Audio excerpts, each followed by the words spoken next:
चलिए अगला क्वेश्चन देखते हैं। ये क्वेश्चन आपका एनसीवीटी 2017 में है। एनसीवीटी 2000 क्या कह रहा है कि 5 सेलों जिसमें प्रत्येक का ईएमएफ 2 वोल्ट तथा आंतरिक प्रतिरोध 0.5 ओम को श्रेणी क्रम में जोड़ा जाता है तो परिणामी होगा 2 वोल्ट का ईएमएफ आर इन 0.5, 2 वोल्ट का EMF r in 0.1 ohm, 10 volt का EMF r in 2.5 ohm, 10 volt का ईएमएफ आर इन 0.1। देखिए क्या होता है कि इन्होंने कहा है कि पांचों सेल को हमने किस में जोड़ा गया, श्रेणी में। तो देखिए फिगर के माध्यम से मैं आपको समझाता हूँ। ये हो गया इंटरनल रेजिस्टेंस, ये हो गया पहला, दूसरा सेल हो गया ये इंटरनल रेजिस्टेंस हो गया, ठीक है। फिर ये आपका तीसरा इंटरनल रेजिस्टेंस ये, फिर आपका चौथा इंटरनल रेजिस्टेंस ये, फिर आपका पांचवा, ठीक है। ये ए बी मान लेते हैं, plus minus plus minus plus minus plus minus plus minus, और हर सबकी ये भी 2 वोल्ट है, ये भी 2 वोल्ट है, ये भी आपका 2 वोल्ट है, ये भी आपका 2 वोल्ट है, ये भी आपका 2 वोल्ट। और जो इंटरनल रेजिस्टेंस है इसकी वैल्यू क्या है 0.5 0.5 0.5 0.5 0.5। अब बोल रहा है कि जो टोटल ईएमएफ होगा उसकी वैल्यू क्या होगी। तो अगर हम सीरीज में बात करें, सीरीज कनेक्शन,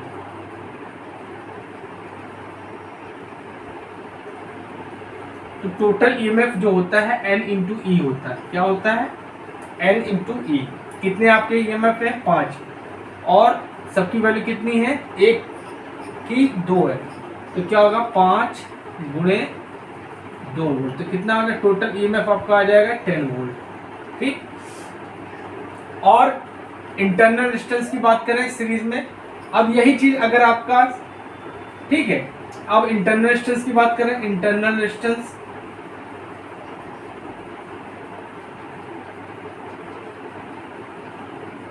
ये हो जाएगा आपका एन आर से मतलब हमने इंटरनल रेजिस्टेंस को रिप्रेजेंट किया, ठीक है। तो एन कितने हैं 5 हैं, तो 5 गुणे हर एक का की वैल्यू है 0.5, तो ये हो जाएगा आपका 2.5 ओम, ठीक। तो टोटल ईएमएफ की वैल्यू आपकी 10 वोल्ट आ गई, और टोटल इंटरनल रेजिस्टेंस की वैल्यू आपकी 2.5 ओम आ गई। तो आपका ये आंसर बिल्कुल सही है, 10 वोल्ट का ईएमएफ और आर इन इक्वल टू 2.5 ओम।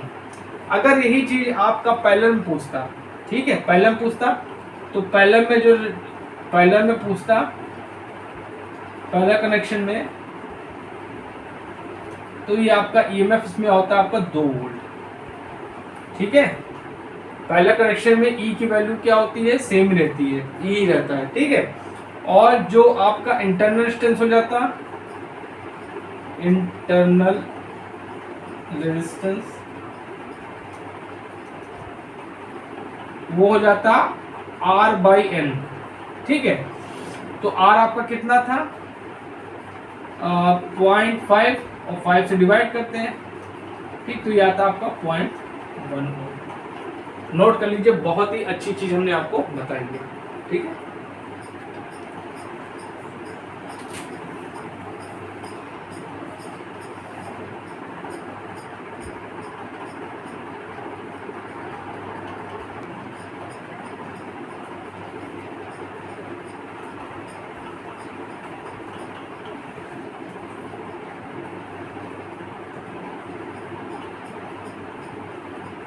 अब देखिए ये क्वेश्चन जो है आपका एनसीवीटी में 2015 पूछा गया, एनसीवीटी में 2015 में क्वेश्चन पूछा गया है। देखिए क्या है क्वेश्चन,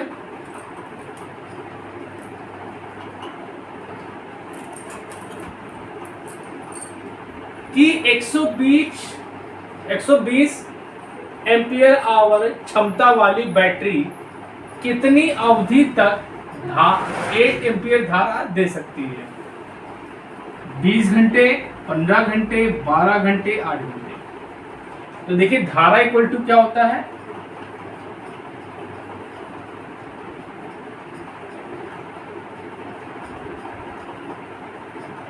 धारा निकालेंगे तो क्या हो जाएगा, 120 बटे आपका 8,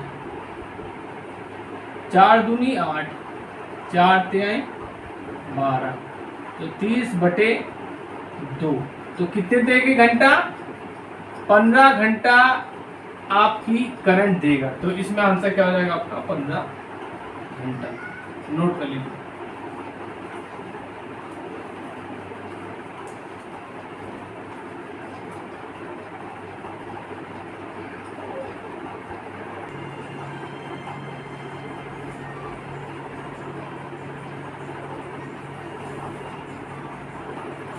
चलिए अगला क्वेश्चन देखते हैं। ये भी क्वेश्चन आपका एनसीईआरटी एग्जाम में आया हुआ है। क्या कह रहा है, बिजली घरों में किस भंडारण बैटरी का समानता प्रयोग किया जाता है? Nickel cadmium battery, zinc carbon battery, lead acid battery, none. तो आपकी जो लेड एसिड बैटरी होती है,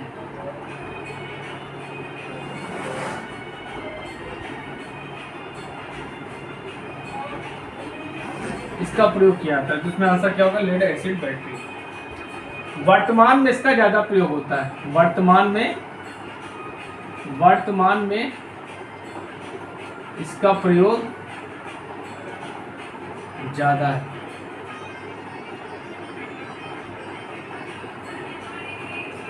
ठीक है, अच्छा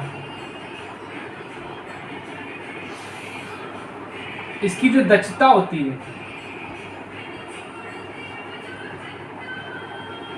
इसकी जो दक्षता होती है 90% से लेकर 95% होती है। ठीक है, इसका ईएमएफ जो होता है, औसत ईएमएफ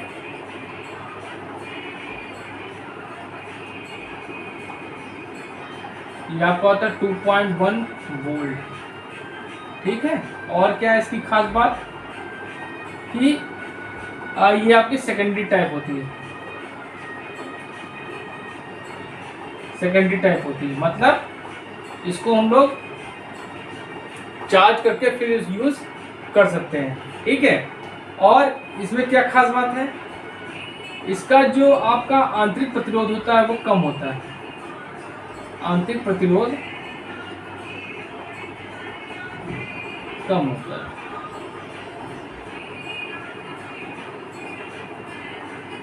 और क्या बताया इसके बारे में, इसका जो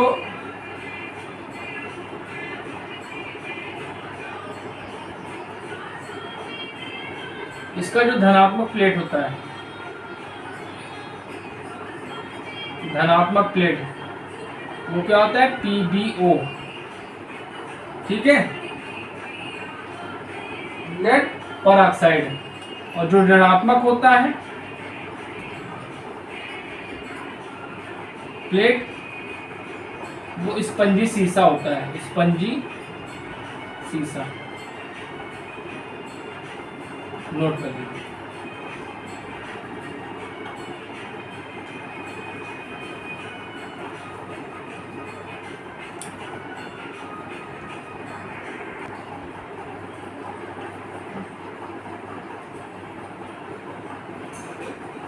चलिए अगला क्वेश्चन देखते हैं। लेड एसिड बैटरी में बकलिंग दोष का कारण क्या है? ये क्वेश्चन आपका एनसीईआरटी 2016 में पूछा गया है। बैटरी का ओवरलोड होना, प्लेटों के बीच शॉर्ट सर्किटिंग होना, ओवरचार्जिंग तथा डिस्चार्जिंग होना, नन। तो बच्चों इसमें आंसर क्या होगा, ओवरचार्जिंग और डिस्चार्जिंग होने के कारण क्या होता है, इसमें बकलिंग फॉल्ट उत्पन्न होती है। ठीक है, अच्छा एक क्वेश्चन आपसे ये भी पूछ सकता है कि लेड एसिड जो बैटरी होती है, लेड एसिड बैटरी। इसमें आपसे पूछ सकता है कि विद्युत अपघट्य किस कौन यूज होता है? विद्युत अपघट्य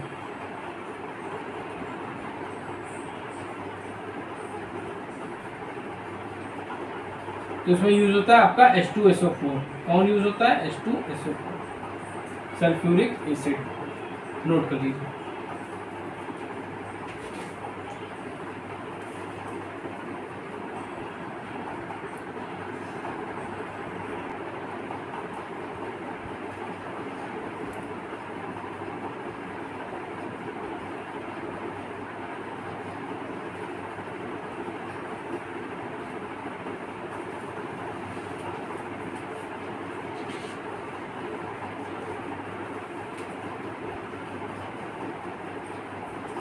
अब देखिए अगला क्वेश्चन क्या कह रहा है कि n सेलों को समांतर क्रम में जोड़ने पर कुल धारा का मान होगा।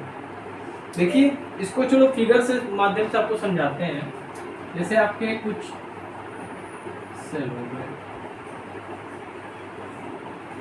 ये आपका पहला सेल,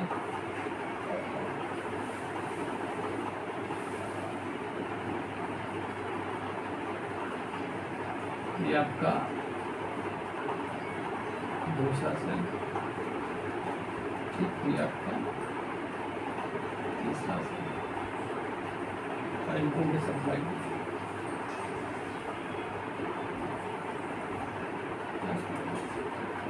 प्लस माइनस प्लस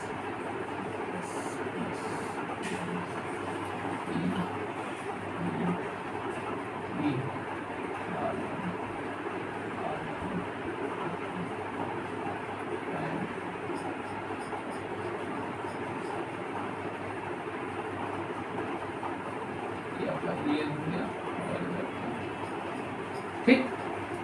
अब देखिए यहाँ पे इस फिगर के माध्यम से देख लेते हैं कि ये जो आपके सेल्स हैं इनको हमने n सेल्स मान लेते हैं, उनको समांतर क्रम में जोड़ दिया है। E क्या आपका EMF है, R क्या आपका एक्सटर्नल रेजिस्टेंस,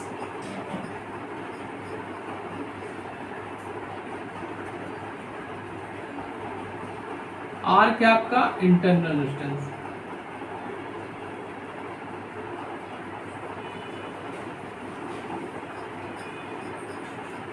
अब इसमें जो करंट फ्लो होगी उसकी अगर वैल्यू पूछा जाए तो ये पूछ रहा है, तो जो अगर हम टोटल करंट निकालें IT इक्वल टू होगा E क्या होगा total EMF upon total resistance.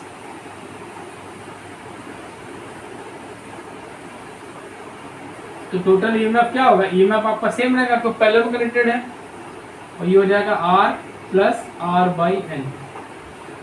तो समांतर क्रम में जो टोटल करंट का वैल्यू होगा ये होगा E upon R plus R/N। तो इसमें आंसर क्या हो जाएगा आपका? ये सही हो जाएगा, ठीक है। और अगर आपसे सीरीज की बात करें, इन सीरीज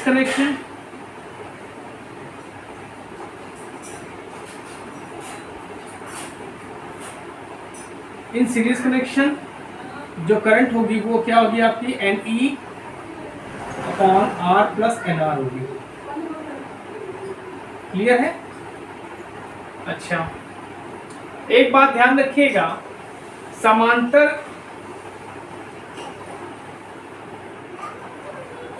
क्रम में क्या होगा? धारा बढ़ती है और EMF कम होता है।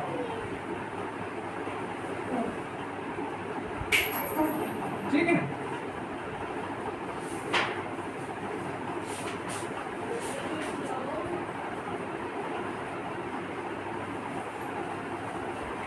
ठीक। और अगर श्रेणी में बात करें, ये सब आपको बातें याद होनी चाहिए। तो वोल्टेज आपका बढ़ेगा, धारा आपकी कम होगी। नोट कर लीजिए, बहुत इंपॉर्टेंट चीज बताइए। इससे पहले अगर आप चैनल पे नए हैं तो प्लीज़ मेरे चैनल को लाइक करिए, शेयर करिए एंड सब्सक्राइब करिए, जिससे आप लोगों की अच्छे से तैयारी हो सके। Thank you.